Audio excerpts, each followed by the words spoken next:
ఈరోజు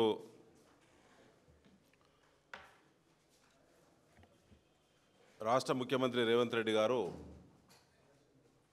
వరంగల్ పర్యటనకు విచ్చేస్తున్నటువంటి సందర్భంగా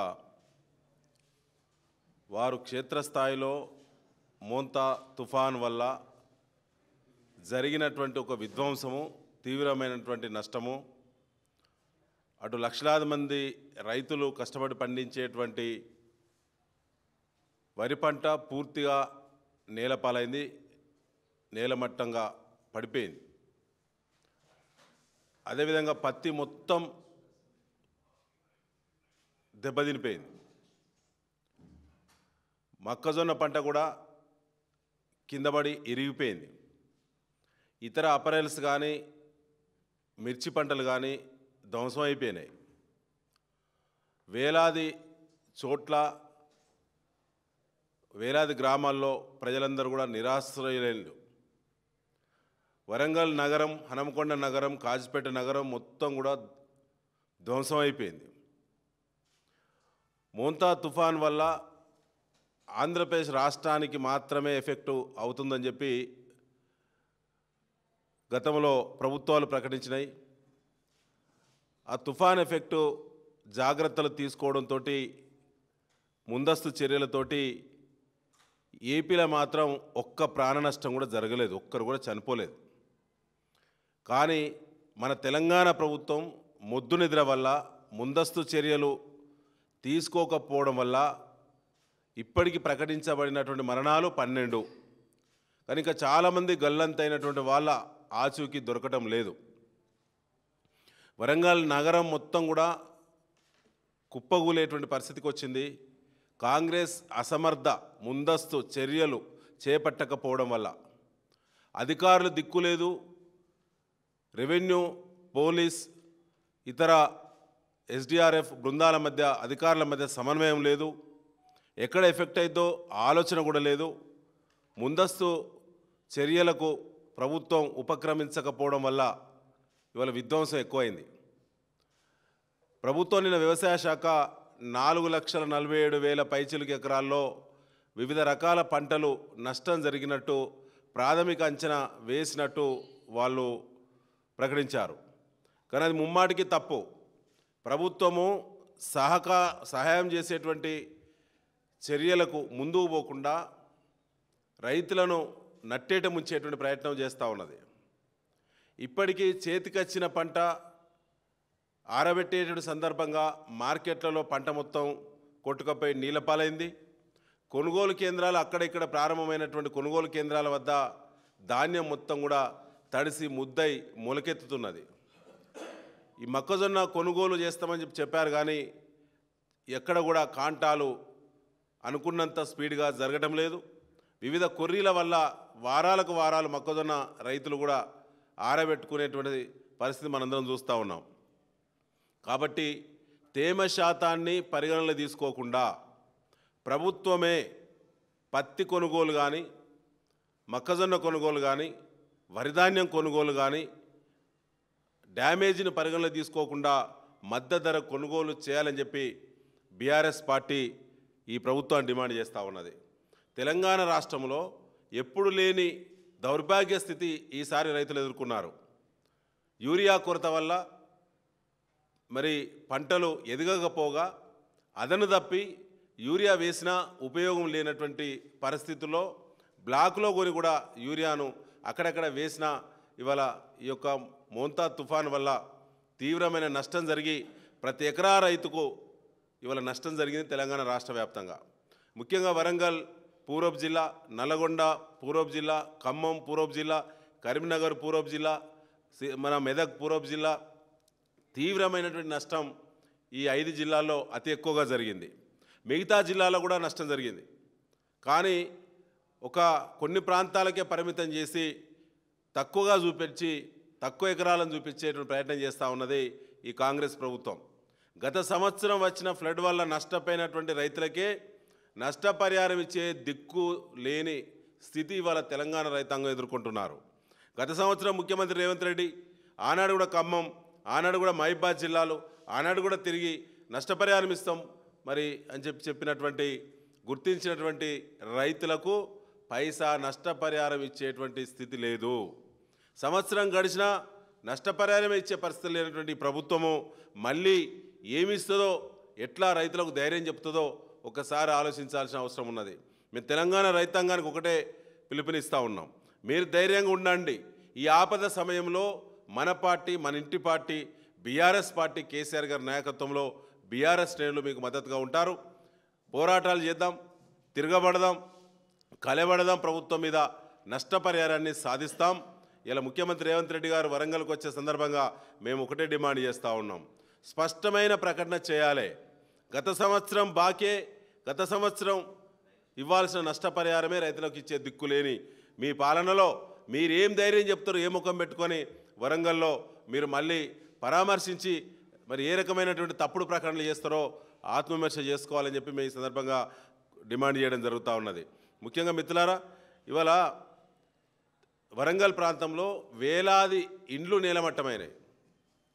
కేవలం ముందస్తు ప్లాన్ లేకపోవడం వల్ల, ప్రభుత్వంలో సమన్వయం లేకపోవడం వల్ల, వాళ్ళ మంత్రుల మధ్య, ముఖ్యమంత్రి మధ్య, ఎమ్మెల్యేల మధ్య సైక్యత లేకపోవడం వల్ల ఇలాంటి ఆపద వచ్చినటువంటి సందర్భంగా సరైనటువంటి చర్యలకు ఉపక్రమించేటువంటి పరిస్థితి కోల్పోయింది ప్రభుత్వం అని చెప్పి ఈ మొన్నటి వర్షాల ఎఫెక్ట్ వల్ల వరంగల్ కుదేలైనటువంటి తెలంగాణ ప్రాంతంలో దాదాపు మొత్తం అన్ని జిల్లాల్లో కూడా ఎఫెక్ట్ ఉంది.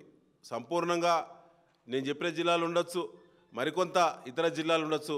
మొత్తంగా మా పార్టీ దృష్టికి వచ్చినటువంటి ప్రకారంగా అన్ని పంటలు కలిసి తెలంగాణ రాష్ట్రంలో 15 లక్షల పైచిలుకు ఎకరాల పంట తీవ్రమైన నష్టం జరిగింది.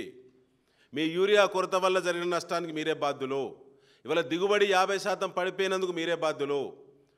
వచ్చిన 50% దిగుబడి కూడా కాంటాల కాడ కొట్టుకుపోయినాయి. పంట అదేవిధంగా మరి హార్వెస్టింగ్ దశలో ఉన్నటువంటి అన్ని పంటలు ఇవాళ సర్వనాశనం అయిపోయింది మీ యొక్క నిర్లక్ష్యం, మీ ప్రభుత్వం యొక్క మరి నిర్వాహకం వల్ల. సరే, ఆపద ఉన్నది, రైతులకి ఆదుకోవాల్సిన బాధ్యత ఇలా కాంగ్రెస్ పార్టీ మీద ఉన్నది. అది ఖచ్చితంగా ఆదుకోవాలని చెప్పి నేను మరొకసారి విజ్ఞప్తి చేస్తూ ఉన్నాను.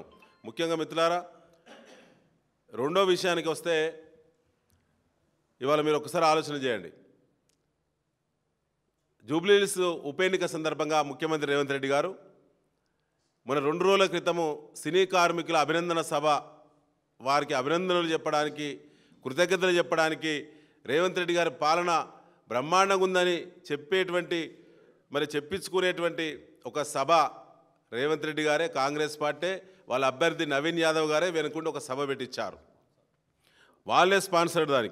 దానికి సంబంధించి సినీ కార్మికులకు సంబంధించి వాళ్ళ ఫెడరేషన్ సంబంధించినటువంటి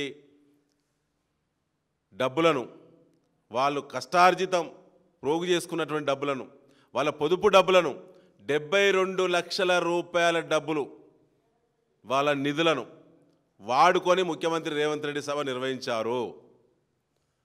కార్మికుల యొక్క కష్టార్జితం, వారు సంపాదించుకున్నటువంటి పోగు చేసుకున్నటువంటి డబ్బులను వారు ఖర్చు పెట్టి సభ నిర్వహించారు. ఫెడరేషన్ సినీ కార్మికులకు సంబంధించినటువంటి వాళ్ళ ఫెడరేషన్ డబ్బులను 72 లక్షల రూపాయలు డ్రా చేసి డబ్బులు ఖర్చు పెట్టారు.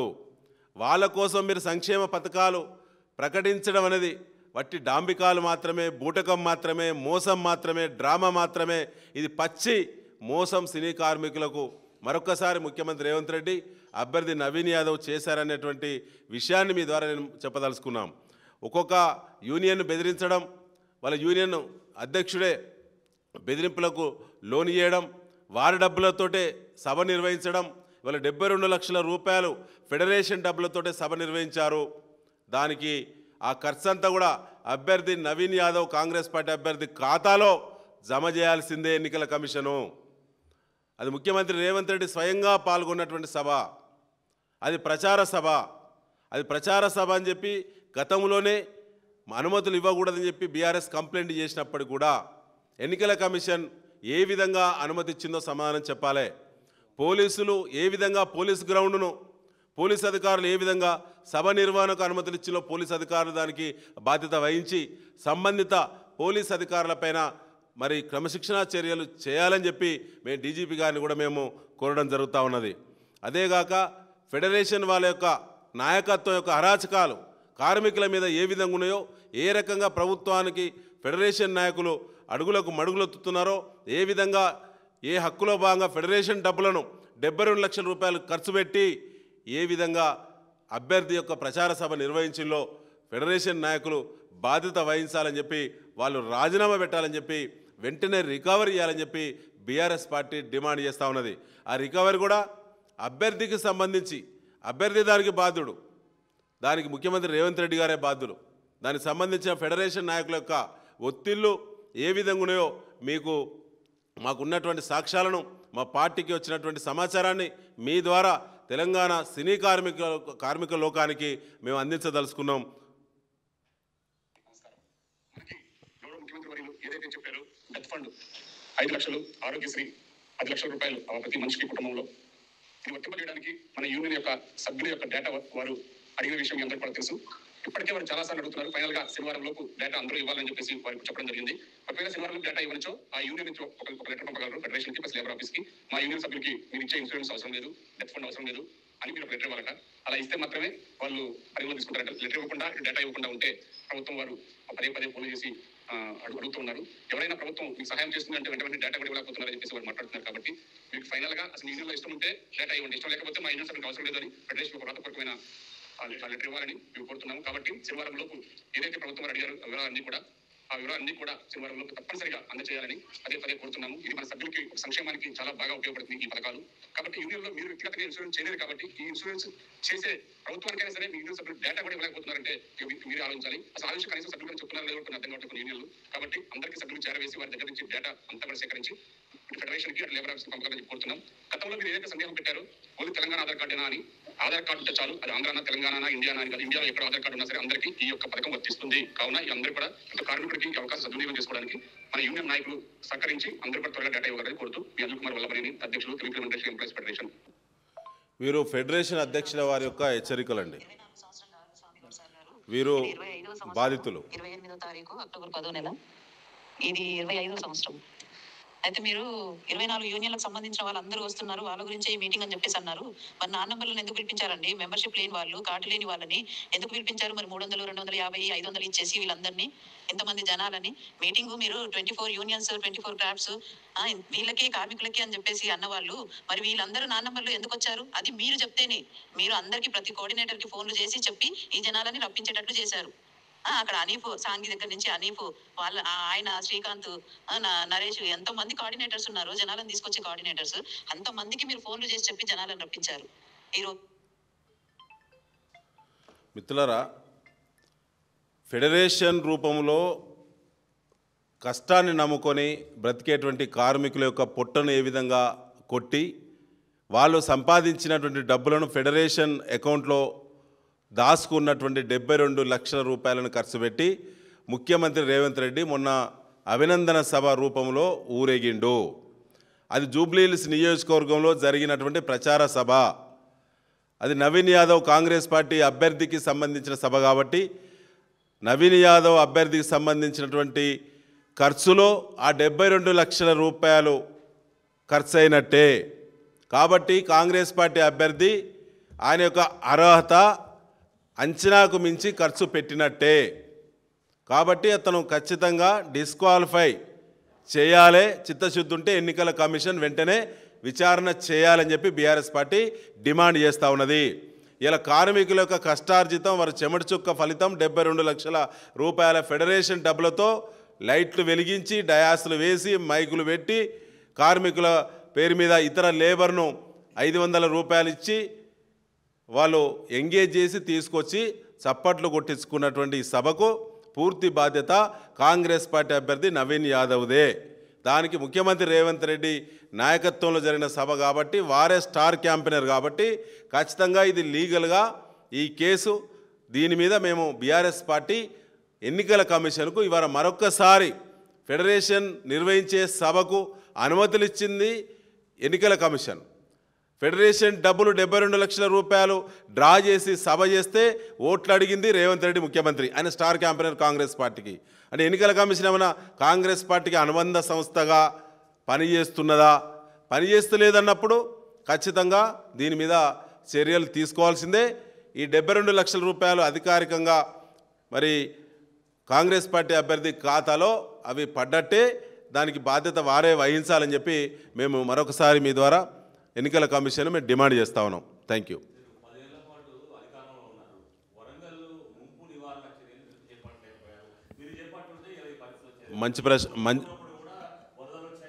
మంచి ప్రశ్న. కేటీఆర్ గారు మున్సిపల్ శాఖ మంత్రిగా ఉన్నప్పుడు అక్కడ అన్ని రకాల డ్రైనేజ్ క్లియరెన్స్ పోవడానికి ఈ వర్షపు నీళ్ళు బయటికి వెళ్ళడానికి సంబంధించి ప్లాన్ చేసినాం, డ్రైన్లు కట్టించినాం. దానికి సంబంధించినటువంటి గేట్లు కూడా అక్కడక్కడ గేట్లు ఎక్కడెక్కడైతే బ్రేక్ పాయింట్స్ పెట్టాలో పెట్టినాం. మొన్న వచ్చినటువంటి వర్షానికి సంబంధించి మోంతా తుఫాన్ వస్తుందని చెప్పి తెలిసి కూడా రాష్ట్ర ప్రభుత్వం మరి దున్నపోతు మీద నీళ్లు పడ్డట్టే వివరించింది కాబట్టి ఏమాత్రం అలర్ట్ నోటీస్ ఇవ్వలేదు కాబట్టి ఏ ఒక్క డిపార్ట్మెంట్ కూడా దాని మీద స్పందించలేదు కాబట్టి వర్షం 10-15 సెంటీమీటర్లు కురిసిన తర్వాత అప్పుడు అధికారులు వరంగల్ మీద వర్షం పడుతుంది, వరంగల్ ప్రాంతంలో తీవ్రమైన వర్షం పడుతుందని చెప్పి అప్పుడు ప్రభుత్వం కదిలితే అప్పుడు చర్యలు ప్రారంభిస్తే అప్పటికి క్లోజ్ చేసినటువంటి గేట్లు ఓపెన్ చేయకపోవడం ద్వారానే ఇవాళ ఆ సమస్య ఉత్పన్నమైంది.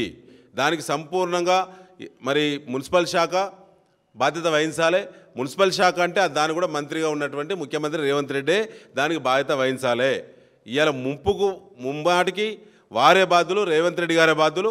ఇవాళ ఒకవేళ కాకుంటే ఏం చర్యలు చేపట్టిలో మోంతా తుఫాను వల్ల వరంగల్ నగరం ఎఫెక్ట్ అయిద్దని ముందు తెలిసినప్పుడు కూడా ఏ జాగ్రత్తలు, ఏ ముందస్తు జాగ్రత్తలు వర్షం పడకముందు 10-15 సెంటీమీటర్లు పడకముందు ఏ ఒక్క అధికారి, ఏ ఒక్క డిపార్ట్మెంట్ ఎవరు కూడా రోడ్డు మీదకి రాలేదు, కనీసం ప్రకటన కూడా చేయలేదు.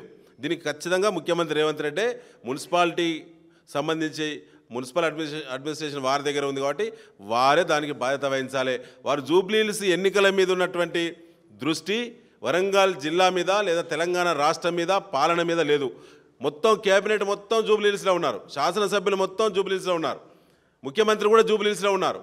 కాబట్టే ఇవాళ ఈ సమస్య జరిగింది. దీనికి ప్రజలు నష్టపోయారు. దీనికి కాంగ్రెస్ పార్టీ బాధ్యత వహించాలి, ప్రభుత్వం బాధ్యత వహించాలి. Thank you.